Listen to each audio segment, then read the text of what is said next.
Today we are working on paper 2 2021.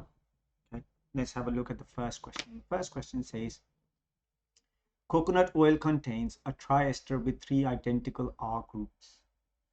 This triester reacts with potassium hydroxide and then something happens. So if you look at it, it says it's triester. And if you add potassium hydroxide, then this is what we call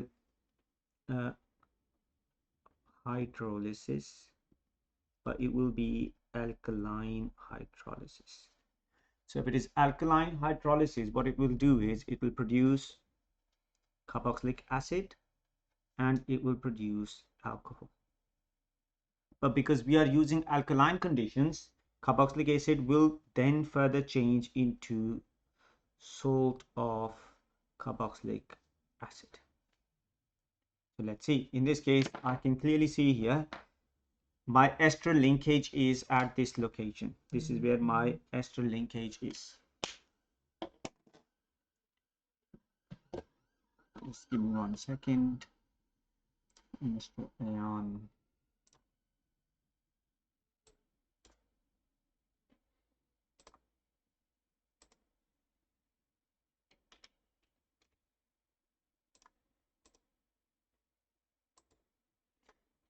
Send the link, Anjan.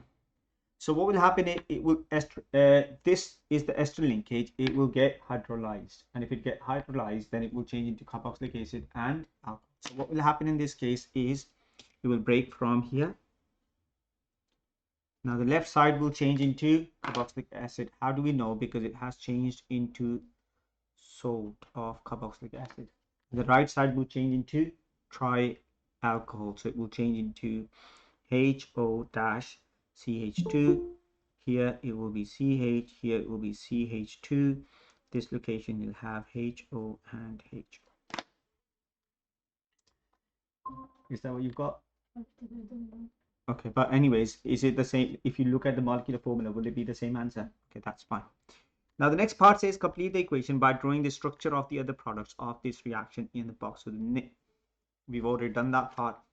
Name the type of compound shown in by the formula RCOOK.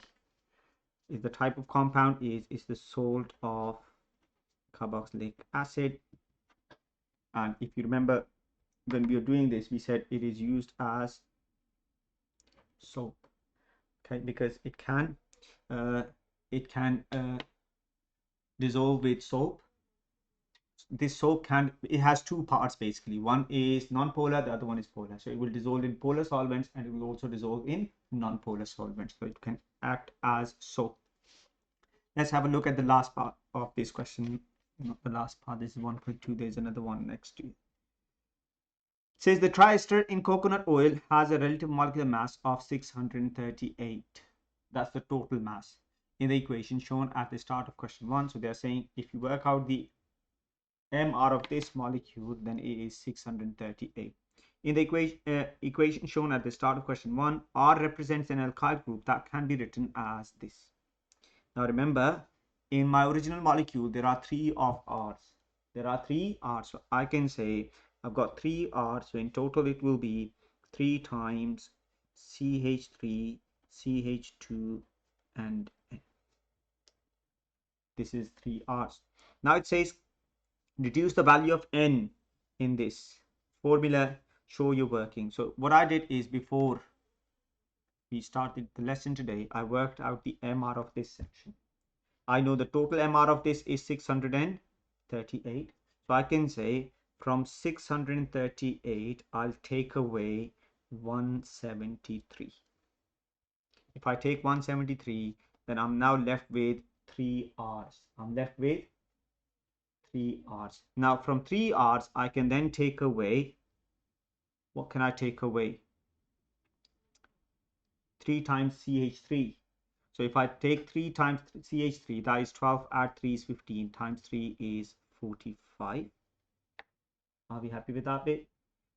Then I need to say this will now be equal to how much?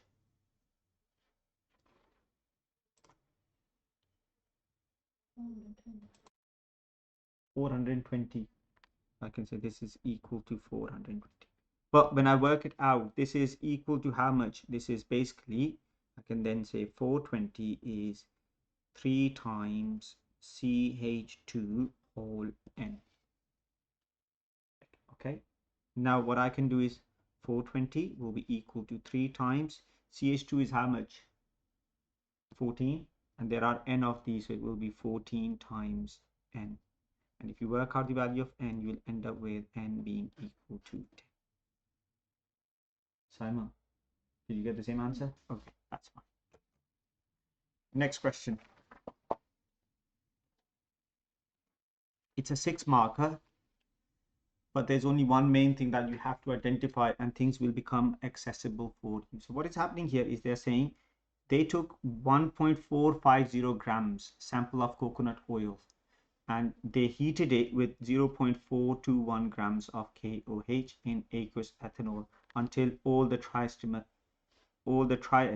is hydrolyzed. The mixture is cooled. The remaining KOH is neutralized by exactly 15.65 and some mole concentration of HCl. Calculate the percentage by mass. What does percentage by mass mean? This means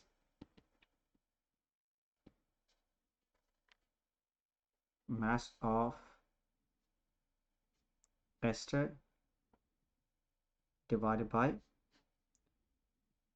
total mass times by 100.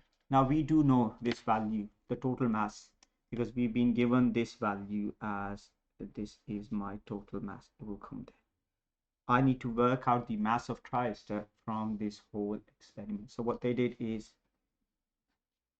in this case, they added 0.421 KOH. They added 1.450 grams of ester. Then they took from this required 15.65 centimeter cube of 0.100 mole per dm cube HCl. Are we happy with that bit? So what I can do is, step one is I can find moles of HCl. And if you use your equation CV over 1000, you will end up with a value which will be equal to, did anyone work out the answer for this section?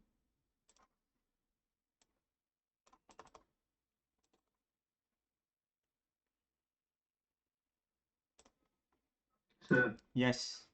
for the moles, I've got 1.565 times 10 minus 3 for the moles of HCl. Moles of HCl. How much are they? 1.565 times 10 minus 3 moles. That's fine.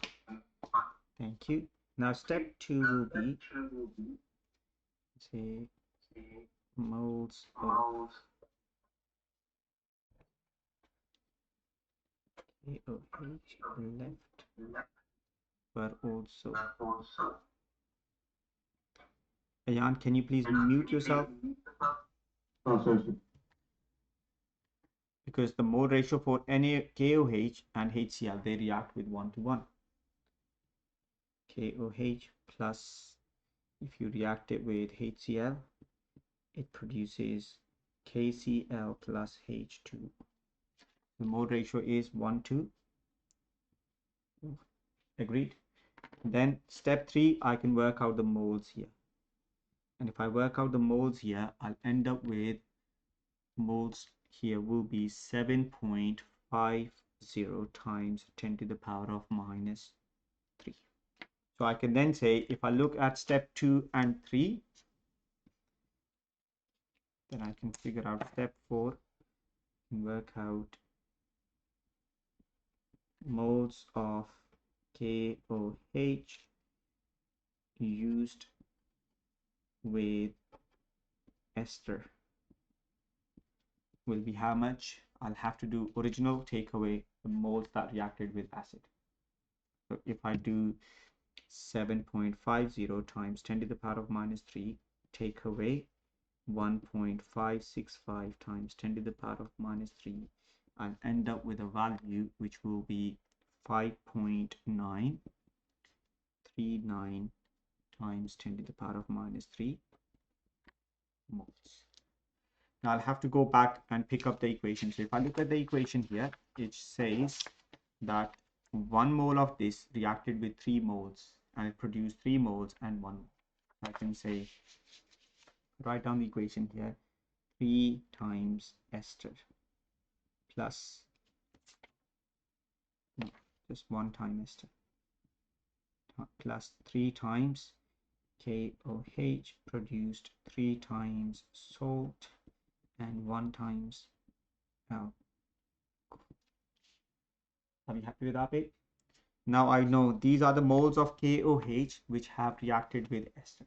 If I find out step 5 from equation, I can work out the moles of ester will be 5.939 times 10 to the power of minus 3 divided by 3. Are we happy with that bit? If I divide that by 3, because that's what my equation is telling me, I'll end up with a value of 1.980 times 10 to the power of minus 3 moles. Then step 6, I can work out the mass of ester. To work out the mass, I'll have to do moles times mR. mR was given in previous section as 638.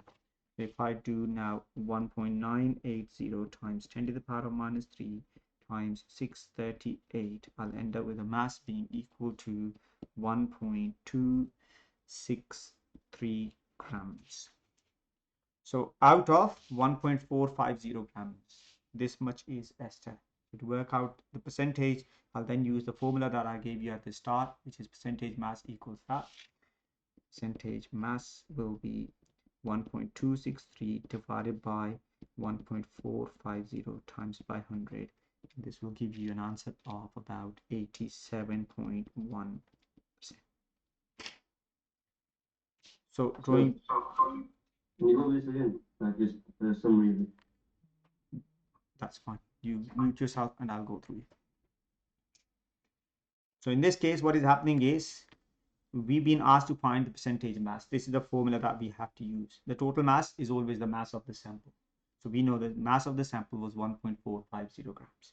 We need to find out the mass of triester, and for this they are using this method. So what they did was they took a container. In this container they added 1.450 grams of ester and 0.421 grams of KOH. When you've added these two together, they will react. How will they react? They'll react according to this equation. 1 mole of ester will react with 3 moles of KOH. But because we've added excess amount of KOH, what will happen? Some KOH will be left. How much KOH will be left? To figure that bit out, what they did was they reacted it with, basically they titrated it with hydrochloric acid. This much volume was required, and this was the concentration of hydrochloric acid. So what I did is I figured out step 1, I found out the moles of hydrochloric acid. Once I know the moles of hydrochloric acid, then I can say the moles of KOH left from this reaction will be exactly same as the moles of hydrochloric acid, because they both react in 1:1 ratio. Once I know the moles of KOH, then I figured out the total moles which I used at the start. And from this value, if I take away this value, then I will get the moles of KOH which basically reacted with the ester. These are the moles of KOH which reacted with the ester. So I go back to the equation. 3 moles and 1 mole. That's the mole ratio, 1 to 3. So I divided the moles of KOH by 3 to figure out the moles of ester. So I divided this value by 3 to figure out the moles of triester. I figured out the moles of triester are 1.980 times 10 to the power of minus 3 moles. Once I know the moles, I can convert it into mass, provided I know the MR. So if I go back to the previous part here, I was given the MR as 638. I multiplied this value with 638, and that gave me the mass of ester in the sample. Now I know the mass of ester. The total mass is 1.450 because that's the amount that I took at the start. If I divide the two values multiplied by 100, it will give you the percentage mass. Why did you not work it? Okay. Do you want to copy it quickly? No, because you already recorded it. Yes, I have recorded it. That's fine. Okay. Next question. Say suggest why aqueous ethanol is suitable solvent when heating the coconut oil with KOH. Now it is suitable solvent. What's the job of the solvent? So the job of the solvent is solute must dissolve in it. So we can say both substances will be soluble in both substances, or I can say reactants are soluble.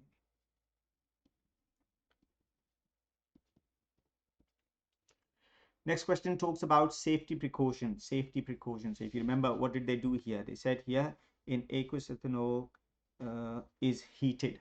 What are we doing? We are heating it. So if you are heating it with this solvent, then it is flammable.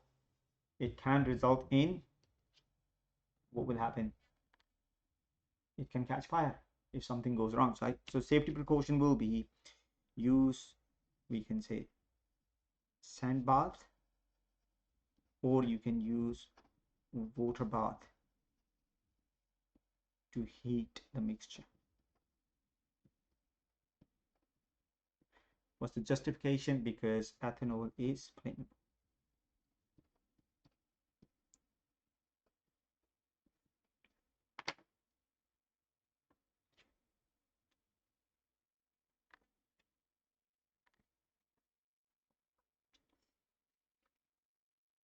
Next question.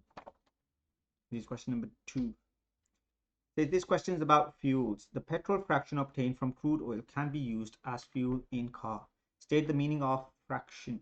Now, fraction doesn't mean that it is just a single hydrocarbon. It doesn't mean that it's a single hydrocarbon. So it will be a group of hydrocarbons. Group of hydrocarbons with similar BP.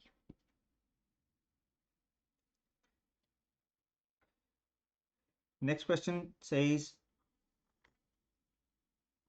we've been given a formula for this compound. Hexadecane can be cracked at high temperature to form petrol. Complete the equation to show the cracking of one molecule of hexadecane to form hexane and cyclopentane only. So these are the only two options available. What is the formula for hexane? Hexane means how many carbons are there? 6. So it will be C6H14. What am I left with? Now it says cyclopentane. Cyclopentanes have formula CnH2n. So pentane means it has 5 carbons. So I can say it will be C10H20.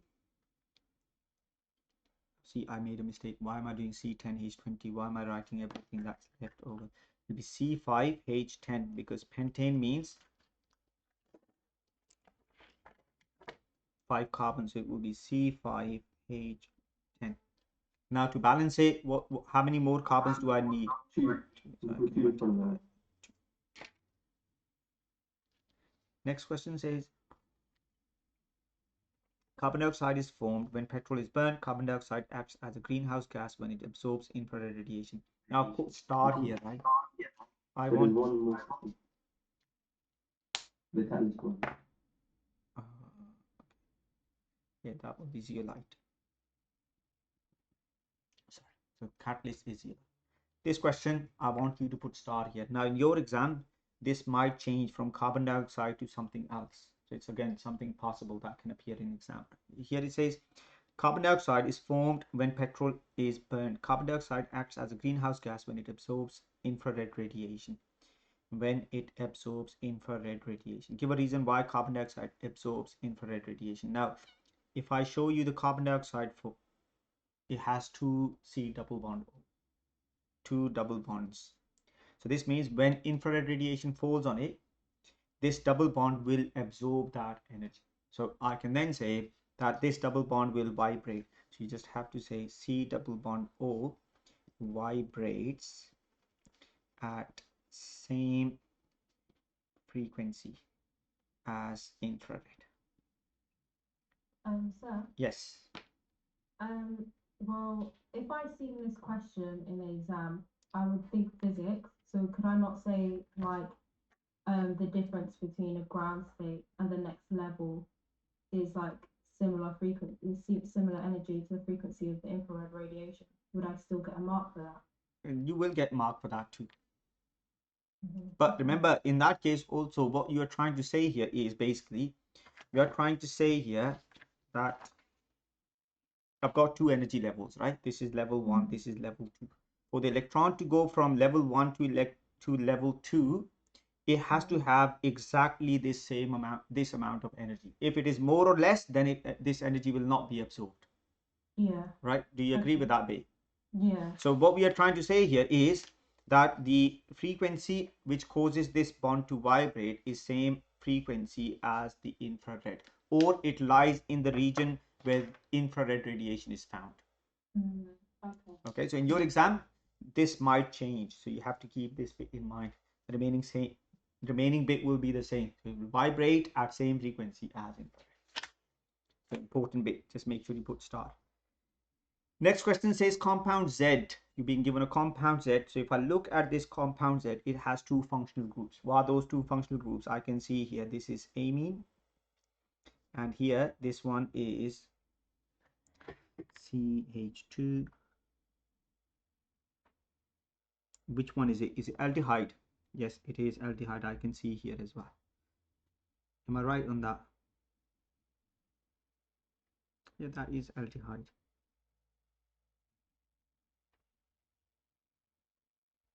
Nope. Okay, let me quickly draw it out, right? So it is HO-CH2, CH2, and then NH2. It is alcohol.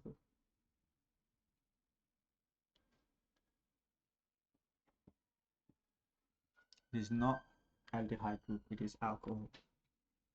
It says figure 1 shows part of the suggested formula. So it basically says that you can use this Z to remove carbon dioxide from the mixture of waste gases produced in some power stations. Figure 1 shows part of the suggested mechanism for the reaction of Z with carbon dioxide. So this is my nucleophile. It is my nucleophile. Why? Because it has a lone pair of electrons. Draw two curly arrows to show the mechanism in figure 1. Name compound Z. Deduce the role of Z in step 2. Okay. These will be given to this. This positive has to be removed. So I've got two arrows and I need one more, which will come from, no, it doesn't come from anywhere. That's it. Because it is forming a negatively charged ion. This is changing into a negatively charged ion. This changes into this section. So that's fine. Two arrows done. And it says here two arrows, and we have done two arrows, 1 and 2. Now remember, it is a neutral nucleophile, and I've been telling you previously, whenever it is a neutral nucleophile, one of the hydrogen will have to be removed at the end. In this case, this hydrogen is being removed from this nitrogen to restore the neutral charge on nitrogen. Now the next part here says name compound Z. What will be the name of compound Z?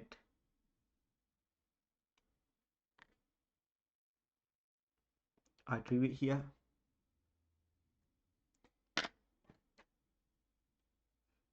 Yeah. Yes. The screen isn't showing your thing froze for a bit.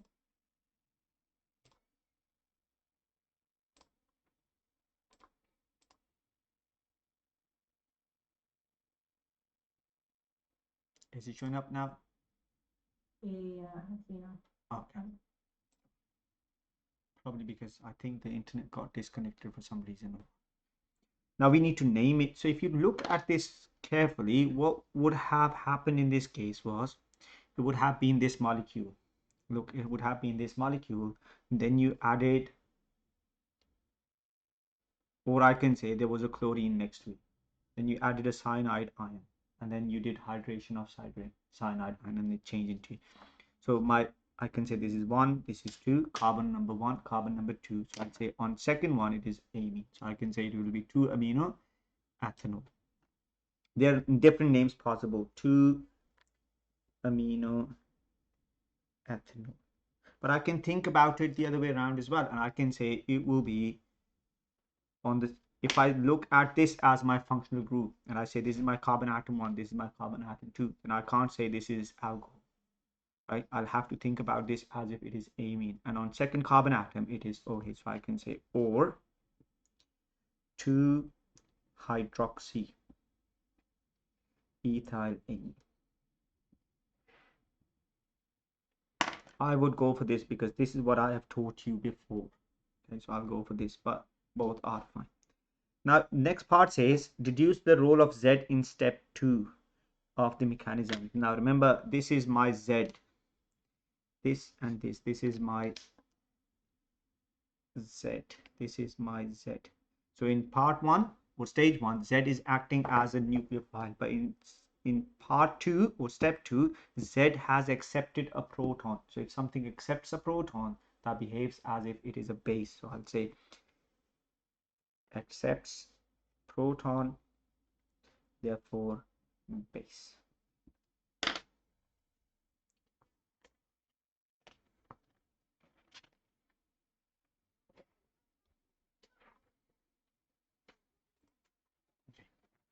Next question. Now we've been given 2 different molecules here, and the question says you have to draw the shapes. So if I look at this and this one has a positive charge. I can say N, you will have X, you will have H, you will have H, and you will have H and positive. Okay, when it comes to the shape of X and H2, then in this case I'll have N, there will be a lone pair here. Okay, say 1 hydrogen, another hydrogen, and X. Now it says what will be the bond angle, but before that let's have a look. Say state whether HNH bond angle in XNH2 is greater than, the same, or less than this. So I need to say the bond angle in this case is, bond angle will be, how much will it be, Simon? Here it will be 109.5. Here it will be, oh no, you need to take away 2.5. So what will it change to? It will be 107. The bond angle will be 107. Here the bond angle will be 109.5. This is because lone pair bond pair repulsion is more than bond pair repulsion.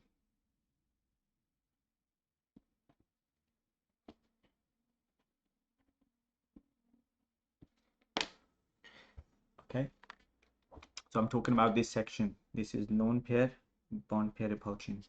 Here it will be bond pair repulsion.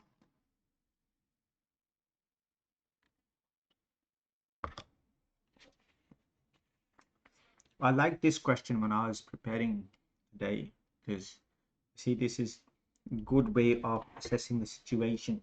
So here this question is now about ethanol. It says ethanol is used as an alternative to fossil fuels. This statement appeared on our website. The fact that bioethanol is carbon neutral fuel outweighs the environmental disadvantages of producing bioethanol. Evaluate this statement. In your answer, you should include an outline of how bioethanol is produced. Number 1.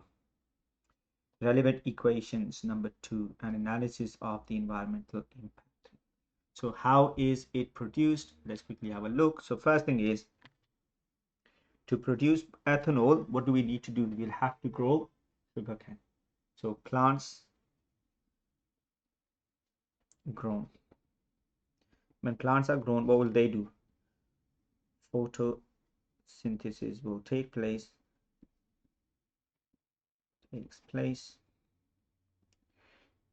I can say CO2 is absorbed.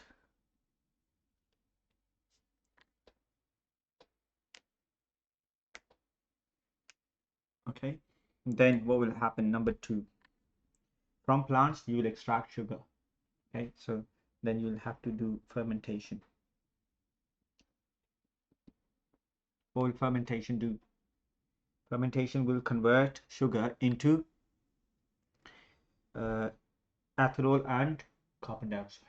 This one releases CO2. What's the equation for that? Let's have a look at the equations for both of them. There are two equations for the top. For the first one, I can say it will be CO2 plus H2O. In the presence of sunlight, it will change into C6H12O6 plus 6O2. 6 and 6, and that's 1.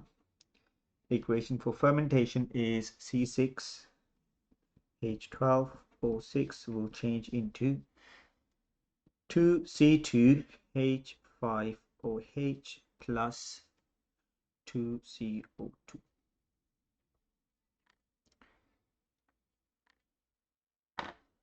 Now, what will happen then? Once you have produced this ethanol, you burn ethanol. What will this burning ethanol do? It will release CO2. What's the equation for that? I can say I'll have to pick up the same amount which is coming from the top, so it will be 2C2H5OH plus O2 will give me CO2 plus H2O. So I can say there will be 4 of these and 6 of water. Are we happy with that bit? Now, if you look at this section, how many were used and how many are given out?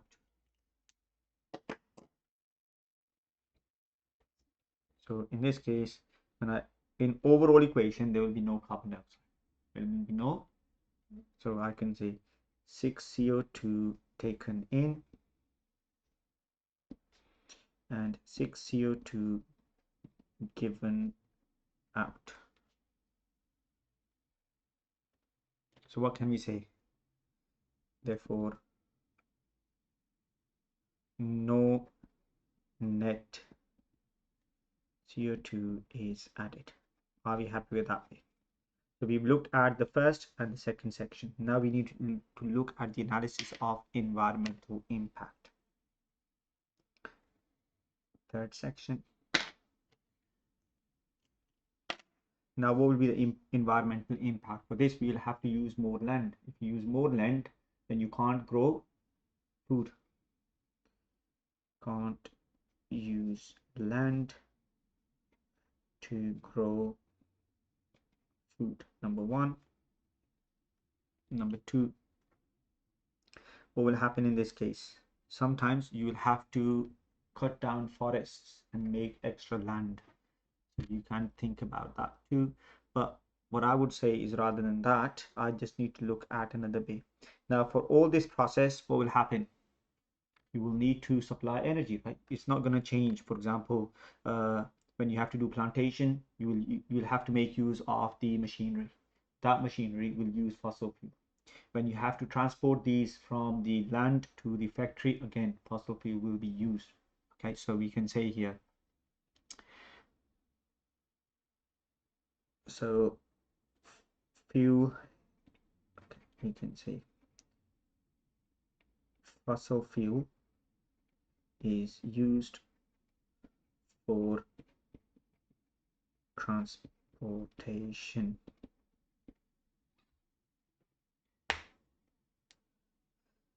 slash production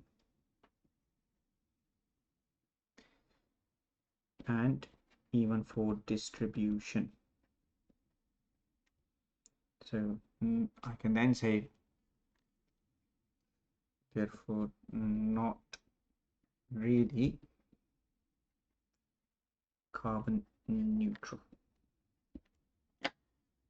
Good question, because it just makes you use information in a logical way to come up with a reasonable response. Okay, done. Next question. There was few things that I really struggled on when I was preparing for you guys today on this question. I won't say to struggle on. They were easy, very easy, but I would not be able to recall that sort of information if I was in exam. So I have to make sure before I go for the exam, I revise everything.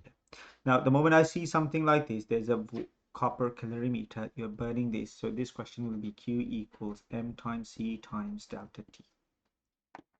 Okay. This will need to be calculated. This and this, these both will need to be measured. That's a general thing that you have to remember. So for this setup, it already tells you they want to determine the value of enthalpy change of combustion of heptane. Design a table to record all the readings necessary to determine an experimental value for the enthalpy of combustion. So I'll need one for the mass in grams. So I can say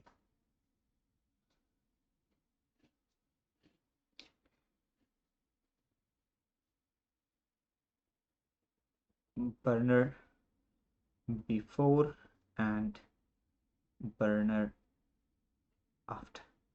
If I do this, then I'll be able to work out the mass in grams burned. Next bit, I told you at the top, you will need to work out the value of temperature. So here I'll say temperature, so of water will be at start, and here it will be final. And from here, I can work out delta T, which is T final take away T start. Now, it says the student considered using a glass beaker on a tripod and gauze instead of the clamped copper calorimeter. Suggests two disadvantages using a glass beaker. So he's using glass beaker and tripod and gauze.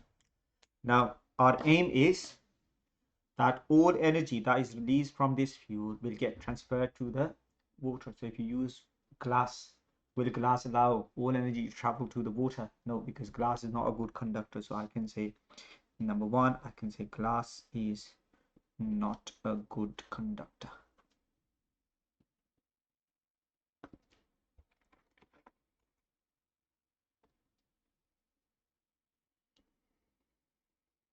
Then you can see here he's using gauze as well. What will this do? It will reduce energy transfer. Reduce energy transfer.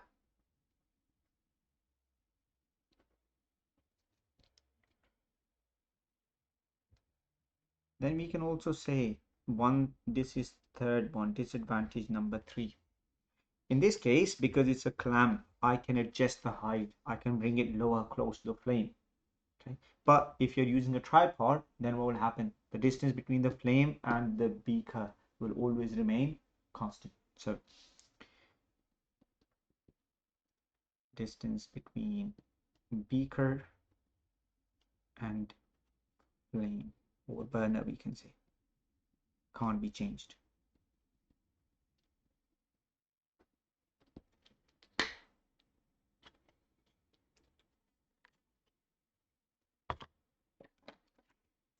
Now, any question like this, remember one thing that comes to our mind automatically is we have to reduce heat losses, because our aim is, remember I told you, our aim is we have to ensure all energy from the fuel that is released once it burns gets transferred to the water. Under these circumstances, will all energy go to the water?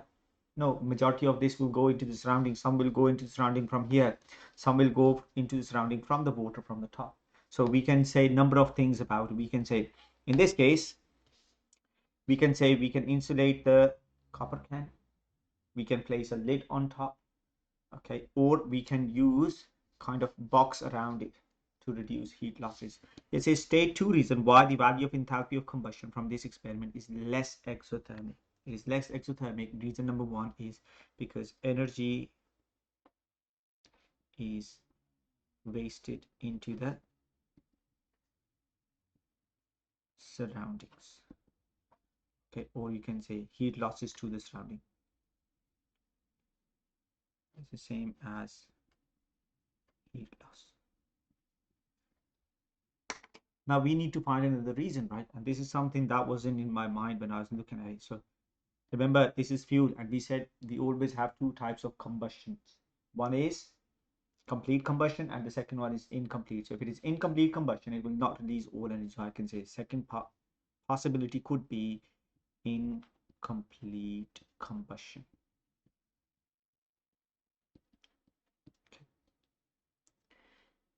Next question says, suggest one addition to this apparatus that would improve accuracy of the enthalpy value obtained.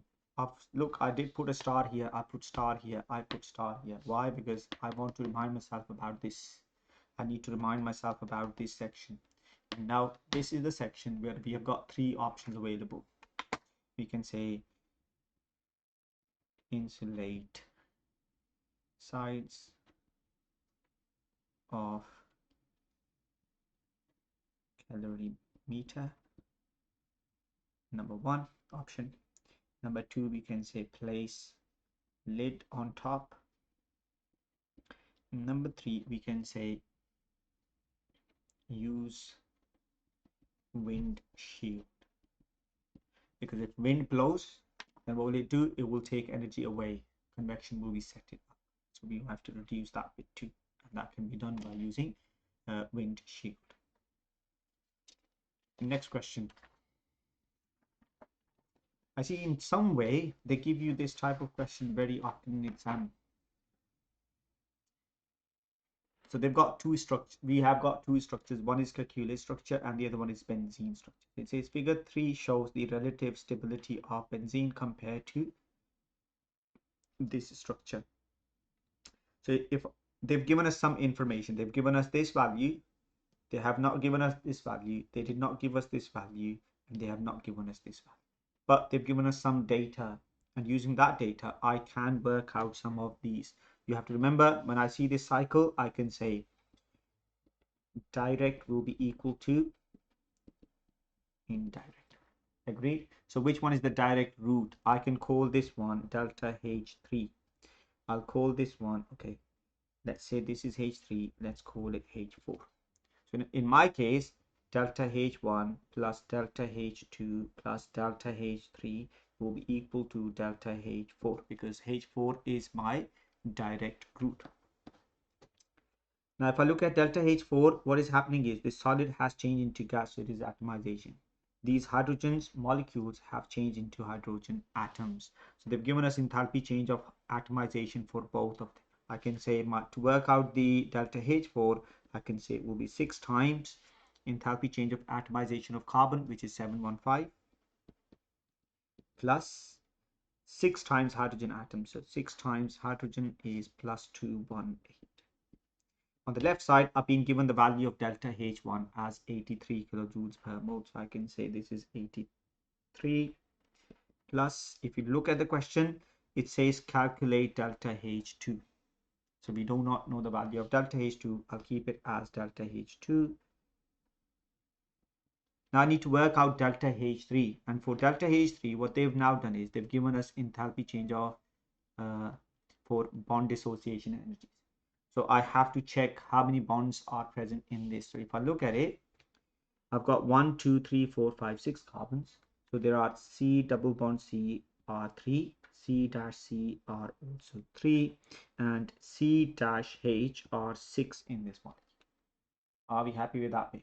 So all I have to do is I just have to add that information using values from. So if I use values from this section, I can say it will be 3 times 348 plus 3 times 612 plus 6 times 412. If you add and solve this equation, you'll end up with a value of delta H2, which will be something in kilojoules per.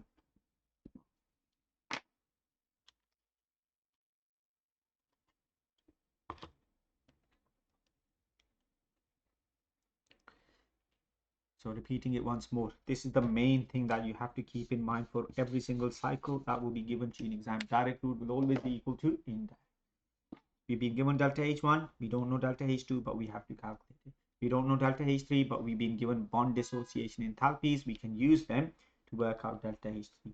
I did that here, this, and I found out the total for the left side. Total for the right side will be 6 times atomization of carbon, 6 times atomization of hydrogen, and if I add them two together, that will give me the total for the right side.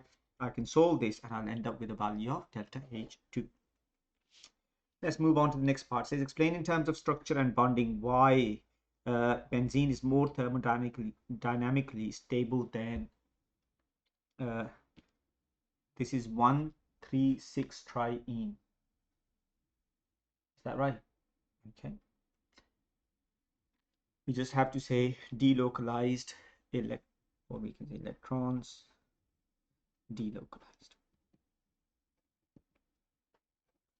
and that's why you have more stable structure. Done. Is it 126 or 125? We can start, right? So we can say it is 1, 2, 3, 4, 5, 6.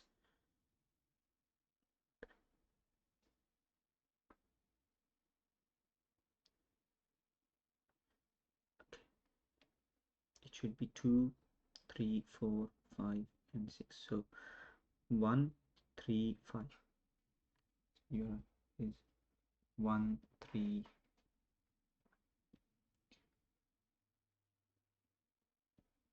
Hexa tri.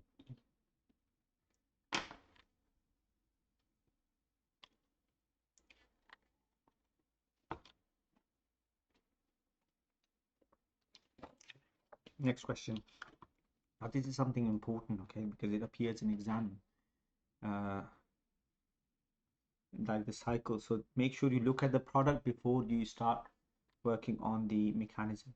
So this time what is happening is it says a mixture of concentrated nitric acid and concentrated sulfuric acid react with benzene. Figure 4 shows the incomplete mechanism for this reaction. Name the mechanism. Complete the mechanism in figure 4 by adding any lone pairs of electrons involved in each step. Number 1, lone pairs. Number 2, two curly arrows in step 1. So let's do it in steps. Any lone pair of electrons involved in each step. So if I look at the product here, what has happened here? If you look at it carefully, one of the hydrogens from this section has now become part of this one. So I can then say basically this oxygen has got extra electron. 2 electrons are given to this. Because this has now been, hydrogen has been bonded to it, this means there was a lone pair, and this lone pair has been given to this. Agreed? So I've got this and this. So 2 curly arrows in step 1. Job done. And then what would happen? You'll have O minus and this being produced. Once this has happened, let's have a look at the next stage. In the next stage, you can see here, this is O positive here. It has no sign, no charge on it anymore. This means it has received an electron. Where will it get? Where will it get its electron? These electrons will be given to this O, and as a result of this, you'll have O2N positive and a curly arrow in step 2. Done. Next one, a curly arrow in step 3. In step 3, now this is my electrophile. Why is it electrophile? Because it is electron deficient. So I'll say these electrons will then be given to this N positive. Done. A curly arrow in step 3. Done. Then the next bit says a curly arrow in step 4. In step 4, this hydrogen has to come out as H plus. These will be given back to. And that's it. Done. The name of this mechanism will be, because look, this was my benzene.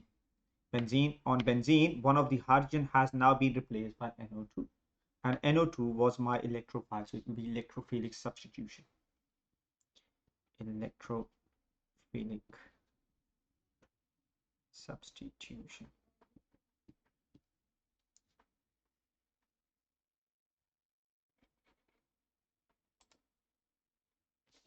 Next question. So this question is about equilibrium. 1 mole of diester with molecular formula C7H12O4 is added to 1 mole of water in the presence of small amount of catalyst. The mixture is left to reach the equilibrium at constant pressure, at constant temperature. So this was 1 mole, 1 mole. This will be 0 and 0. And this is what they have done for us over here. It says at equilibrium, X moles of ethanoic acid are present in the mixture. Ethanoic acid is here. If X moles of this are formed, then this means the mole ratio is 2 to 1 between the products. Half X will be produced for the alcohol. So I can say this one will be half X. Okay. Because X moles of this was produced, this means now the mole ratio of water and ethanoic acid is same. X amount of water will be reduced from here because they would have changed into the product. So this will become 1 minus X. Between them two, the mole ratio is 1 to 2. So if 2 moles of acid is being produced, we'll need 1 mole of the starting element, which is my diester. So in this case, I'll say it will be 1 minus half X.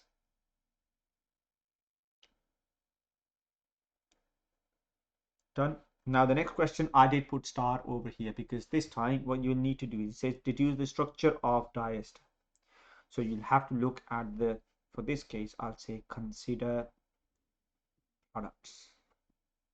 So what do I have in products? I've got this and I've got this. This is my diol. So my diol will change into ester group. So it will be CH2, CH2, CH2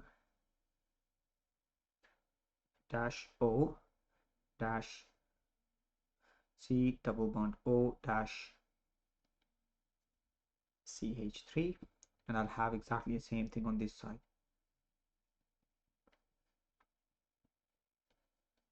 I considered my products, and based on these products I was able to work out the structure.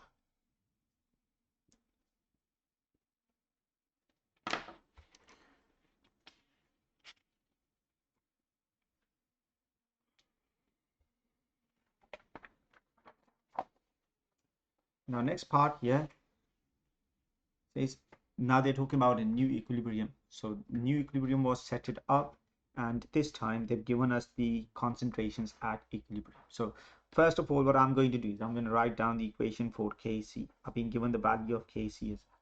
So the Kc equation will be, I can say this is my acid squared times alcohol over, can say ester times water squared. I'll be happy with this bit. Now Kc, if I look at this, this means no units. If there are no units to it, this means I can use moles straight away rather than concentrations. This means use moles instead of concentrations. Very important bit. That's why I put the star here. All I have to do is just plug the values in. So the Kc value is 0.161 equals acid is 0.452 squared times by 0.273 over 0.971 times by x squared. Put one in the denominator here, cross multiply them, and then you just solve. So it will become x squared equals over 0.161. Plug it in your calculator, you'll get the value of something here. Then you will have to take root here and root here. That will give you the answer. Okay. Right. Next question, an important one. Yeah. This question is about isomers with molecular formula C5H10O. Draw the skeletal formula for a branched chain aldehyde with molecular formula C5H10O that is optically active. This means has chiral carbon. So we need to figure out, I can say 1, 2, 3, 4. It is aldehyde. This will be the end, 100%. Okay. So if I use H here and CH3 here, then I can see this is my chiral carbon. Why? Because it has 4 different groups of substance. There are 4 different groups around this carbon atom. So this is my carbon, so it will be optically active. Next part says describe how you distinguish between separate samples of 2 enantiomers of branched chain aldehydes. So you will say use plain polarized light. Polarized light. Number 2, rotate in opposite directions.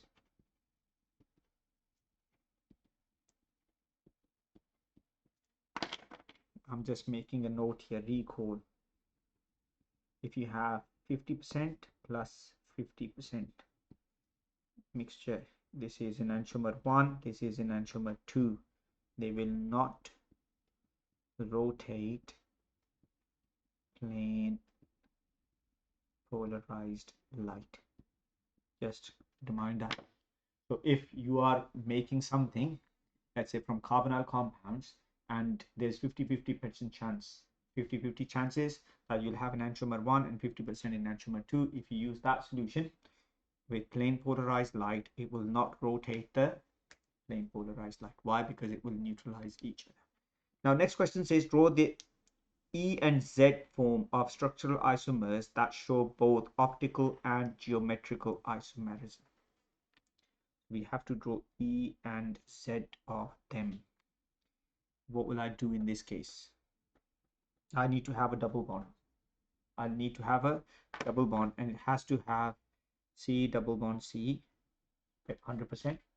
Let's say on one side I can take CH3, on this side I can take H. Here I'll have to have H.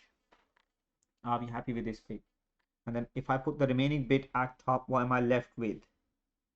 So I've got CH3, C 1, 2, 3 carbons already gone. How many carbons are left now? 2. I can add C.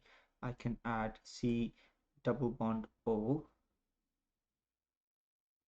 dash H. No, I can't, right? It's no more aldehyde. Okay, let's see. What is left after this? 3, 4, 5. C2H5 and OH. Agreed? C2H5 and O, not OH. 3, 4, 5. So I'm left with this section. After this, I need to have C2H5 and O. So I can say CH2 and I can have OH here. That fulfills the requirement. Does that make sense? Okay. Now I can see this one will have E and Z. It will have E and Z, but there is a small problem now. What's that problem? What would you suggest? Will it have? It must show optical isomerism too. It can't show optical isomerism. So what I need to do is I'll have to modify the top section here. So if I modify it, I can transform this one into C double bond C. Here I have got CH3, here I've got H, here I've got H, here I'll have C, I can have CH3, here I can have OH, and here I can have H. Now this is a chiral carbon. Okay, now E and Z of this, I have to draw them there. So E means on the same side or on the opposite side? Opposite, right? So I can say this is my E or my Z. This is my Z. Why is it Z? Because the more high priority are on the same side. So I can say this is Z. I can draw the E here, C double bond C.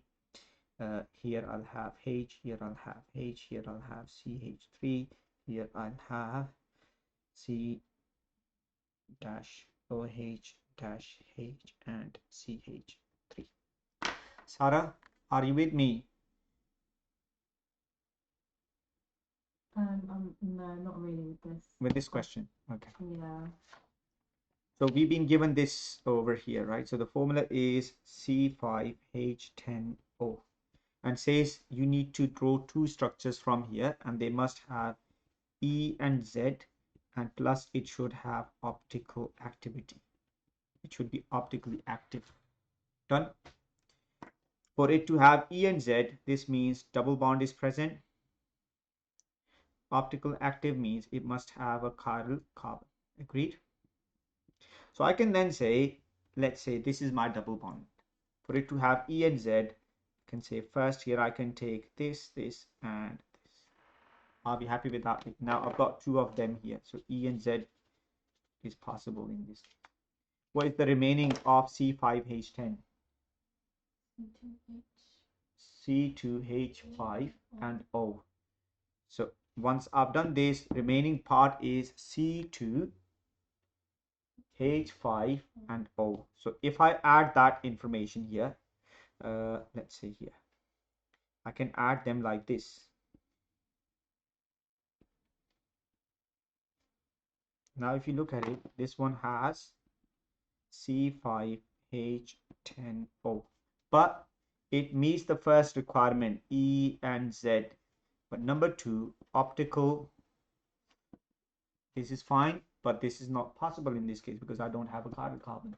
Now I can't change anything to the left side because there is no possibility to make the left side chiral carbon. For a chiral carbon atom, I need to have four different bonds, or I can say four different atoms or groups around a carbon atom. So I will have to modify this section. How will I modify this section? I can say. Wait, sir. So you're saying a chiral carbon anywhere of it? Like, Yes. I don't get it because there is a chiral carbon, no? Where is the chiral carbon in this case? This can't be chiral carbon because it has got three bonds around it. One double, two single. Okay, what about the one on the right of it? Here. Yeah, what's wrong with that? This one. This one. Yeah. It has again double bond, right? So whenever you have a chiral carbon, it will always have single bonds around it. All right, okay. And on this one, again, I've got two hydrogens, they are the same. So I modify it. How do I modify it? I can say I'm not going to change anything on the left side. I'll keep it as it is. H, but for the top section, I'll make it CH3 here, OH here, and H here. Now, if you look at it, this is my chiral carbon. Okay. Because I've got one different group, one different, another different, and another different. Okay. Yeah. Okay. But are these, so like typically in papers, are these marks that people usually get? Because like that, like I don't get it because in chemistry, when you have to make these type of EZ isomers or NMR, like it's just they're just like. So make sure you. They give you like hardly any marks. They do give you a lot of marks, but what I would like you to do when you're doing your paper is go through, look at the entire paper. First, do the questions that you can, and then come back to the questions which you can't. Or, and if you do this, if you follow this approach, you will see that the questions which appear difficult, you will start helping yourself out, and you'll find the answers more accessible. Okay, so you will be able to answer those questions without difficulty, hopefully. That's what has happened to me in past, right? And plus, these are the type of questions which I want you to remind yourself before you go for your exam. Look, as a teacher, I'm putting stars here. Why am I putting stars here? Because I need to emphasize on these questions while I'm going through these with you in class. So make sure you go through them before your exam so that you remember these are the things that possibly I can do with these type of answers in exam. Let's quickly move on to the next one now. Here, again, we've been given another isomer. It says isomer J is a cyclic and has 4 ether functional groups. and has a ether functional group. This is your ether functional group. Has only 3 peaks in its carbon-13 NMR. So they've given you the bit of hint, it is cyclic. Draw 2 other cyclic isomers. They have to be cyclic again, 2 more. And they should also produce 3 peaks. First one is dead easy. All you can do is, look, there will be 1 peak, 2, 3, and 3. What I can do is, I can draw the same thing again. But rather than having these 2 at this location, I can have them at this and this side. And in this case, now what will happen is, I'll have 1, 1, 2, 2, and 3.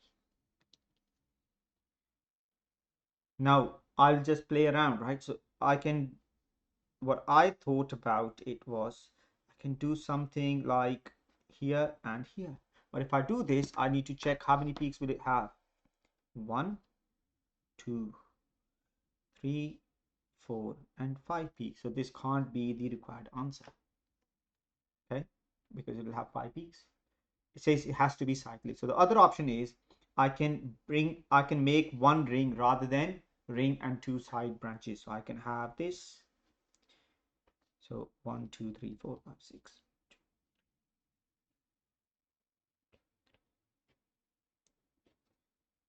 How many peaks will I have for this? Look, 1 and 1, 2 and 2. Okay, done. So this is fine and this is fine. That one is not fine.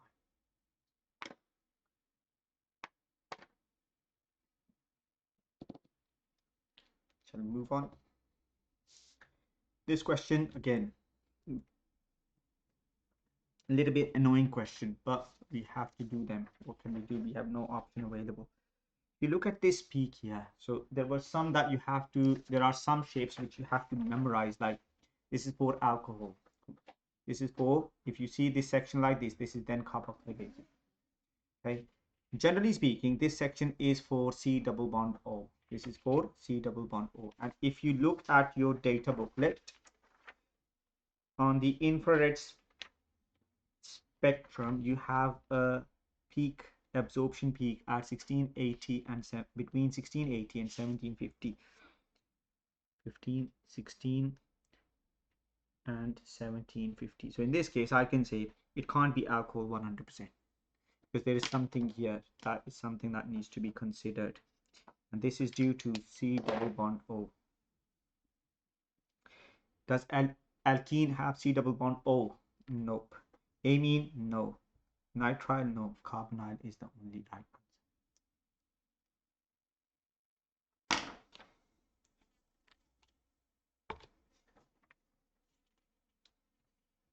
Next question. Look, I had to put 3 question marks on this question. Why? Because I left it in the first place, because if I was to spend time on this question, it would take a lot of my time, and it was not something that I was happy to spend. So let's quickly have a look at it together. It says compound L has a molecular formula C4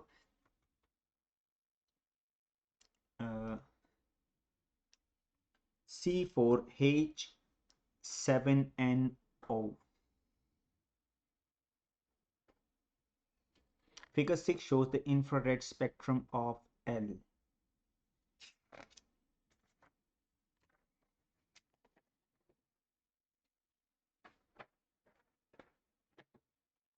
Mm, 2200 and 2260. So I can go and have a look.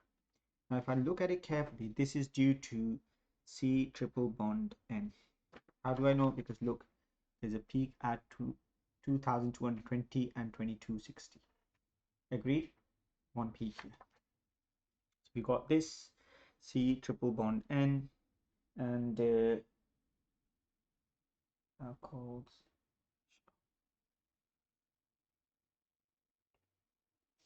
Now the next question says, once I've identified this, it says L reacts with H2 in the presence of nickel catalyst to give compound M. So N has C triple bond N. M will have NH2. Does that make sense? because you are adding hydrogen, so it will change into amine. So it suggests 3 ways in which the infrared spectrum of M is different from the infrared spectrum of L. Number one that you have to remember, and this is a must and it will always apply, we have a fingerprint region which is on the right side. Okay, so the fingerprint region is always different for every single molecule. So we can say they'll have different fingerprint region.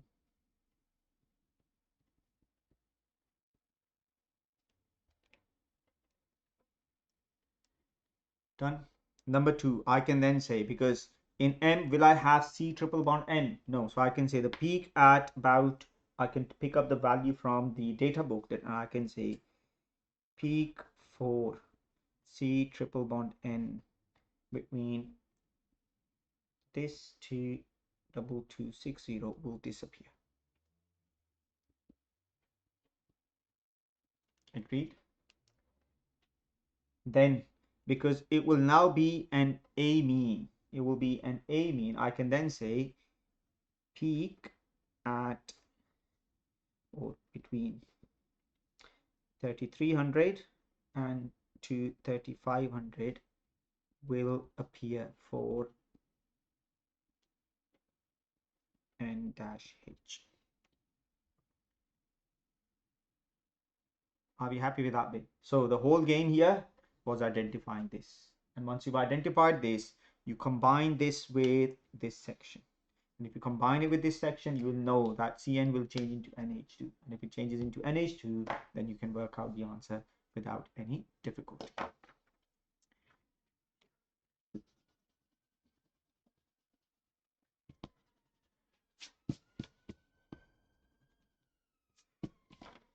Now, next question again. I know people just have a fear of NMR in their mind, right? And it just kind of, this fear kind of traps them and it doesn't let them grow out of it. So you just have to make sure you just follow the method and you'll not have any difficulty. They've given you, here it says this is 1H NMR of this molecule. It then says it shows chemical shift values and integration values for each. Now these are my integration values. I need to change them into whole. So which one is the smallest out of them? 0.6. I'll divide all of them by 0.6. It will change to 1, 1 and 1.5. I can't have 1.5 hydrogen, can I? I can't. So I'll have to multiply this whole by 2. And if I multiply this by 2, it will give me 2, 2 and 3. So this means these are my H atoms. So how many hydrogen atoms are at location 3.35? 3.35, I've got 3 hydrogen atoms here. At location 3.65, I've got 2 hydrogens here. At location 3.95, I've got 2 hydrogens here. Agreed? Now, I see how many peaks are there? 3 peaks. So this means 3 environments.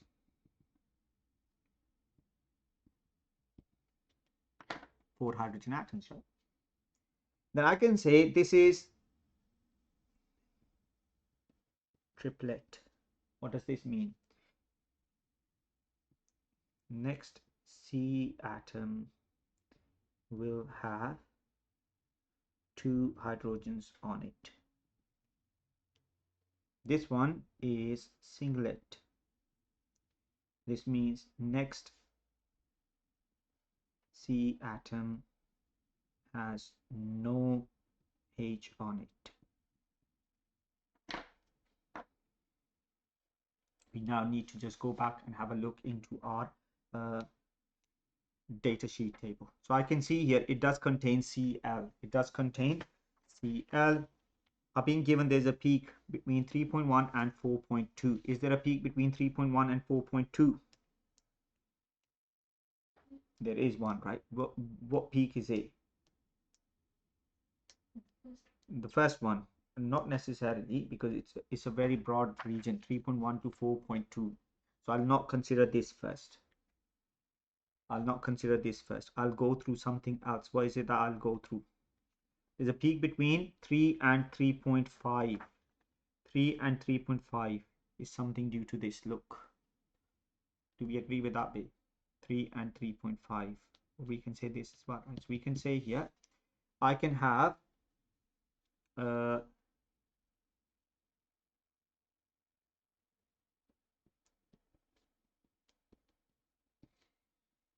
one. This will be, and then it tells me on the next carbon atom, there should be another environment. I can put Cl as well. What will this do? It will produce triplet. This will also produce triplet. Great. Now I need one more CH3 that will produce singlet. I can put CH3 on this.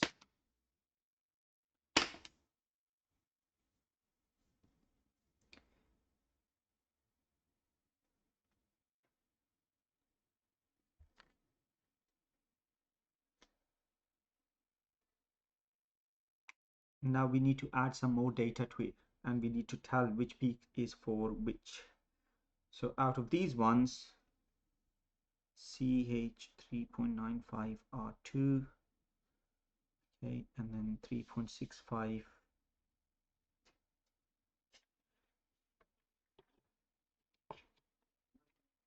I can have a peak between 3.1 and 3.9 for this section. Agreed?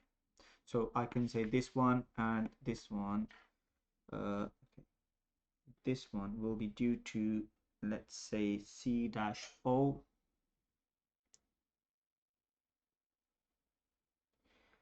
O-CH3.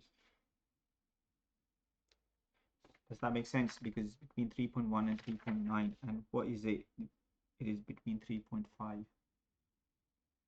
This one will also be due to O-CH2. Now I know in this case your peak can go up to 4.2. So there's only one peak which is above 3.9. There's only one peak which is above 3.9. It can't be due to C-O and CH2. So this one will be due to CH2-Cl. Agreed? Okay. And that's it. So you get 5 marks for that. But you have to make sure you, if you can't answer this whole question, make sure you do the annotation bit and just work out. There are 3 environments.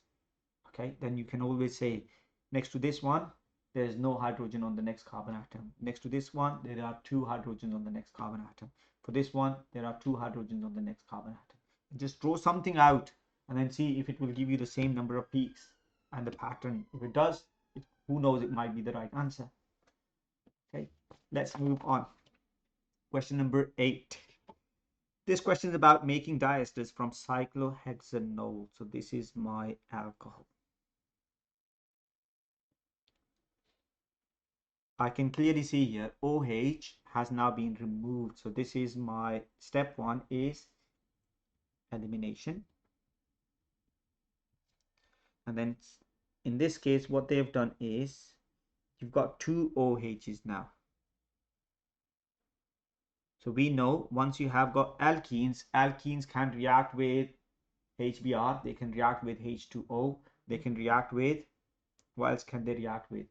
They can react with halogens, Br2, and we know halogens can then be converted back to alcohol. So in this case, it will be Br2. Okay, and then after this, it will then be NaOH aqueous. You can't use ethanolic. If you use ethanolic, then it will result in elimination reaction, and that will produce that. Now let's see. It says state the type of reaction in step 1. Type of reaction is elimination.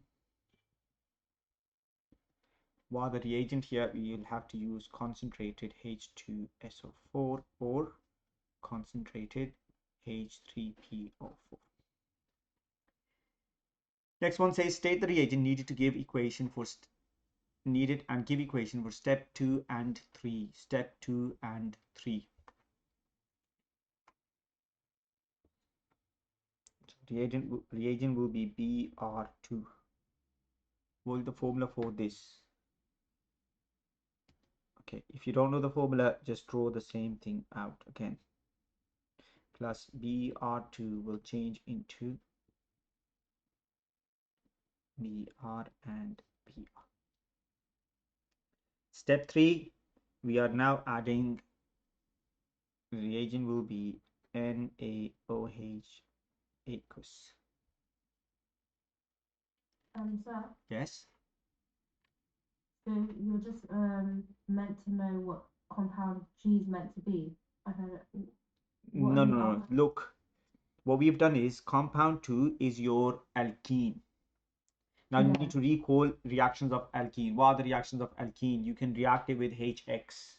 You can react it with H2O. You can react it with Br2. Right? Now these are the 3 reactions that we need to know. Now, out of these 3, which one will take place to produce compound G that can then be converted into an alcohol? Now, if you use HBr, then you will have H and Br here. Does that make sense? And if it is H and Br, then you can only convert it into one alcohol. Okay, if you add water to it, then it will be one OH and hydrogen here. But if you add 2 bromines here, then they both can be converted into OH. I see. Okay, then I'll say equation will be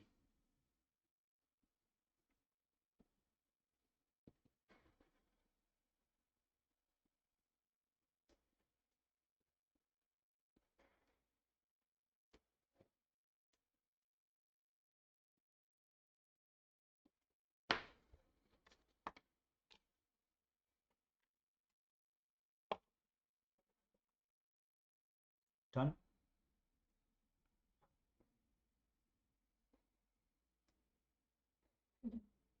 Okay, next question here. Now what we have here is, this is my acyl chloride. This is my acyl chloride, and I know this one will be delta plus, delta minus, delta minus. Now it says, and acyl chlorides will undergo what type of reactions? Nucleophilic addition and then elimination. So it says, give the name of the mechanism for this reaction. I've already given you the name. You can put it down here. Complete the mechanism to show the formation of one ester link in the first step of this reaction. We have to form one ester link. So in this case, what will happen? I can say there will be a lone pair on oxygen. This will attack on this carbon atom. This will then give out its electron to this, and it will form an intermediate.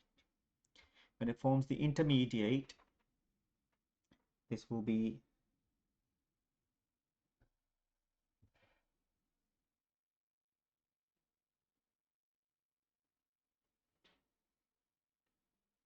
now I'll split it like this. Okay, dash C dash O with lone pair and negative, dash Cl dash COCl. And I need to add OH at the bottom. I'll be happy with what I've done here. I did miss something and nobody's telling me. Now look, this oxygen has given both electrons, so this oxygen will become positively charged. Oxygen will become positively charged. Once this is done, now the next step will have 3 arrows on it. What are those 3 arrows? This will take both of its electrons. This will give its electron back, and this has to be removed, so the electrons will be given to this. And then it will then change into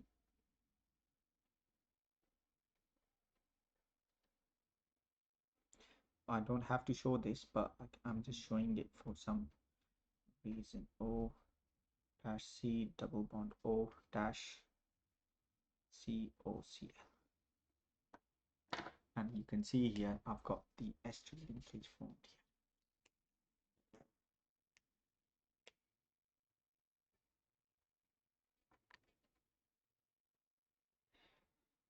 Okay, next question is, again, I did put star here, right?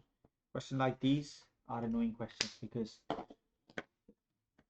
it's hard to recall information like this. So here they are saying, suggest why chemists usually aim to design production methods with fewer steps and with high percentage atom economy. Now, fewer steps means less energy is used.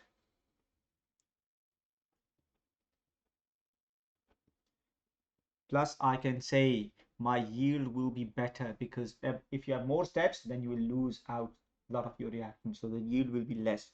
I can say better yield. When it comes to the high percentage atom economy, then this means less waste. Okay, and what does that mean? Less waste means you will have saves resources. I'll definitely remind myself, right, because I can't take the risk here. So look, I put star here. I definitely recommend you to recall this question again. I gave you access to all these papers long time ago. You should have had done these questions, right? And you should have already got a bank of questions like these. I'm not sure whether you have done this or not. This question is very simple and straightforward, right? Nothing difficult on this. It's just the free radical reactions. This question is about the ozone layer in the upper atmosphere. State why the ozone layer is beneficial for living organisms because it prevents UV light reaching Earth.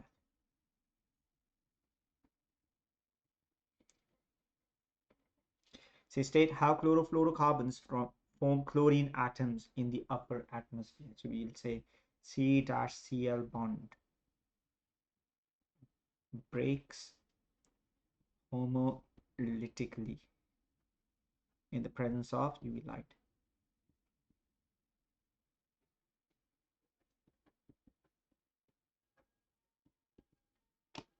This is important, okay?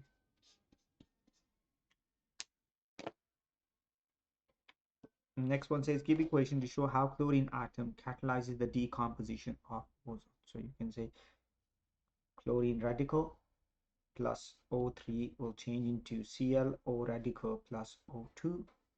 Then ClO radical plus O3 will give you Cl radical plus 2O2, and we can say this is regenerated. Therefore, chain reaction is established.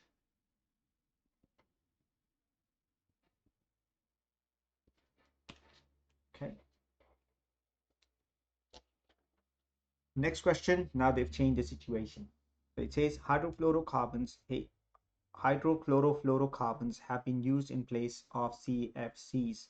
In the mechanism to make HCFC from a fluoroalkane, two incomplete steps are shown. Complete each step in the mechanism. Give the name of the type of step shown by these reactions. Now, in this case, radicals are not being produced. Radicals are not being consumed, right, as well. So this is the type of step will be propagation. What was the starting material here? They told you from a fluoroalkane. Fluoroalkane. So how many fluorines will I have at the start?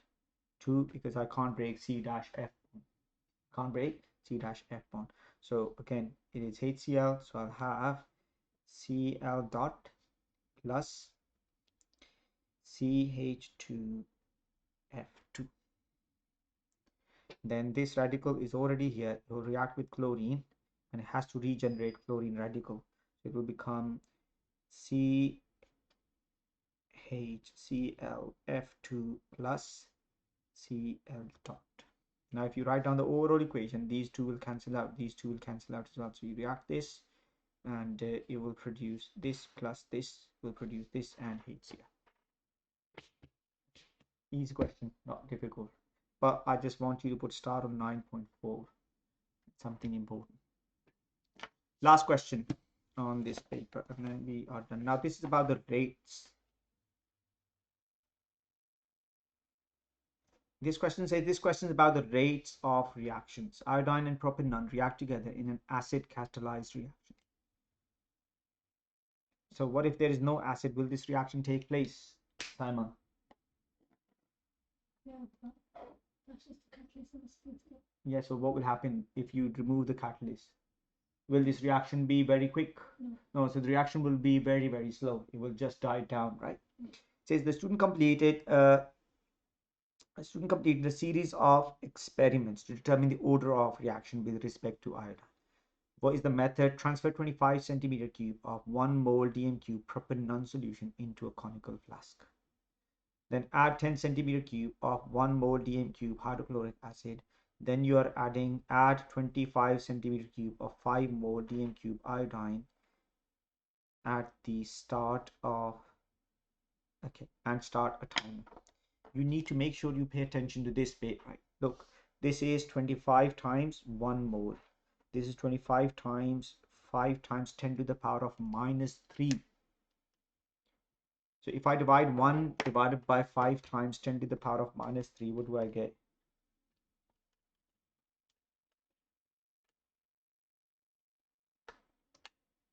200.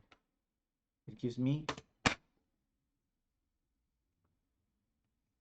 okay, because the volumes are same. So if I divide these concentrations, this is, I can say,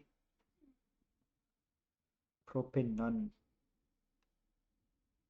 is 200 times more than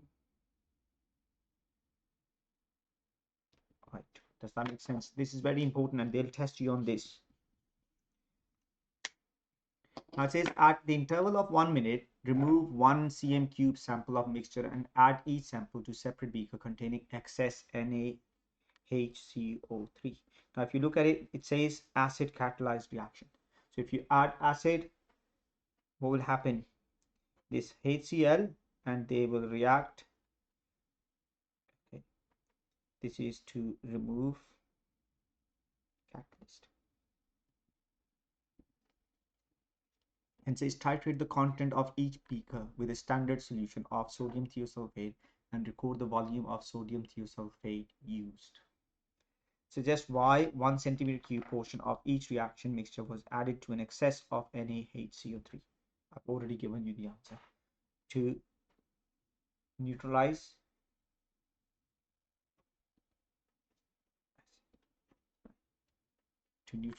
acid. Now, why do we want to neutralize the acid?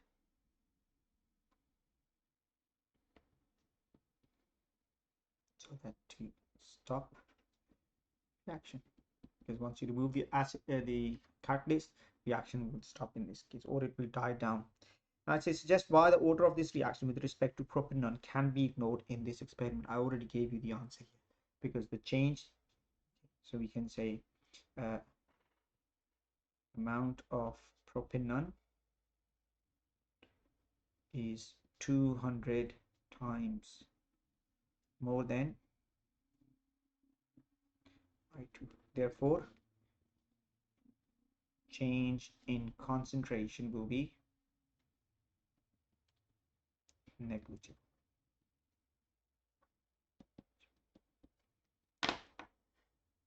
Now, they don't have to give you a question like this. They may ask you what can be done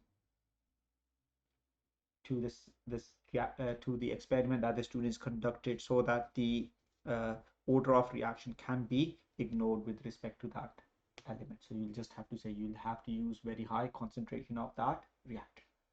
Okay, next part. Now what they've done now is they've got the data. It says the volume of the sodium thiosulfate solution used in each titration is proportional to the concentration of iodine in each beaker. It is, so sodium thiosulfate is proportional to iodine. So in other words, I can say sodium thiosulfate is same as iodine. Now what they've done is then they've got the minutes and they've got the volume of sodium thiosulfate here. So you will have to plot the graph. Now you need to remember one thing again. Put star here. Make sure you remind yourself about this because this is important again from your paper 3 concept, from paper 3 point of view as well.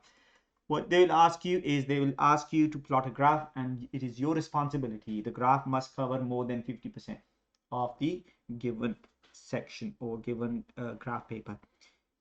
What's the maximum value? 41. What's the minimum value? 10. Let's say 0. Okay, so I need to divide between 10 and 41 I need to divide this section because it says volume of thiosulfate. So how many boxes do I have? 1, 2, 3, 4, 5, 6, 7, 8, 9, 10. What if I go up in increments of 5? Where will be my first point? My first point will be somewhere here. Yeah, somewhere here. And my first point will be somewhere here, and my last point will be somewhere here. Agreed? Around 10, somewhere over here. Is this more than 50% of the graph? Yes, it is. So I can say that's fine, right? So I can say for y-axis, I can go up in intervals of 5, 10, 15, 20, 25, 30, 35, 40, 45, right? Must occupy more than 50% of graph.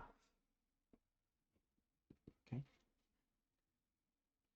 On the time axis, I need to start from 1, go up to 6. 1, 2, 3, 4, 5, 6. That's fine. 1, 2, 3, 4, 5, and 6. If you plot this graph, you'll end up with 1 and 41 is over here. 2 and 35 is over here. 3 and 24 is over here. 4 and 22 is over here. 5 and 16 is here, and 6 and 10 is over here. I says draw the line of best fit. I can clearly see here there's one point which is not fitting the pattern. I can't draw any line of best fit like this because it's not going to pass through any point. So majority of the points are lying on the same straight line. This will be my anomalous point, so I'll have to discard it. If I join this with the last point, I can see so this is my anomaly. Okay.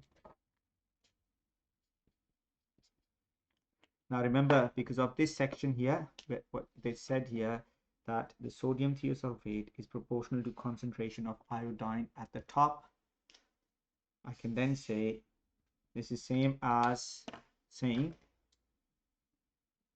volume of I2. Same thing, right? Because they're both proportional. So if I work out the gradient of this graph, that will be gradient is equal to rate. Gradient is equal to rate. Now the next question says, so in this case, because it's a straight line, this means I can say it will have constant rate. Are you happy? In other words, I can say it is independent of concentration of iodine. So because iodine, concentration of iodine is same as concentration of sodium thiosulfate, so I can say in this case, if my gradient equals rate, rate is constant because straight line, so the rate is independent of concentration of iodine. So if you change the concentration of iodine, the rate does not change. What does that mean? This means it is 0 water. Are we happy with that bit? Now, if you look at the next question, that's what the answer is going to be. This is going to be the answer for the next question. It says, explain how the graph shows that the reaction is 0 order with respect to iodine in the reaction between propanol and iodine. So for this, I'll just write down this. This is my answer for this. Agree? Happy? Next question. Now, this time what they've done is they've given you this question is only for 3 marks. If you remember the last paper that we did in class, the same question was about 5 marks, but more than 5, about 7 marks. Why? Because we had to plot the graph ourselves. This time they've given you the graph and they're just asking you to work out the EA in kilojoules per. So what you will do is you'll calculate gradient. Step 1 will be, we'll calculate gradient. Okay, now remember it will be negative value. It will be negative value. So if I was to calculate the gradient in this case, the gradient will be minus 21731. That's my gradient. This is my gradient, 21731. Agreed?